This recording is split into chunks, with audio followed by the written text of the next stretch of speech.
আমাকে বাড়ির থেকে বের করে দিয়েছে। বের হওয়ার সময় বললো কাপড় চোপড় গুলো দিয়ে যাও, এগুলো তো আমাদের।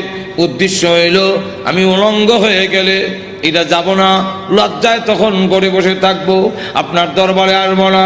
আমি তখন আমার চাচাকে জানিয়ে দিলাম, ওগো চাচা, কাপড় হারাতে পারি, ইজ্জত সম্মান হারাতে পারি, আমি সর্বহারা হতে পারি, কিন্তু আল্লাহর কসম ঈমান হারা এক মুহূর্তের জন্য হতে পারবো না।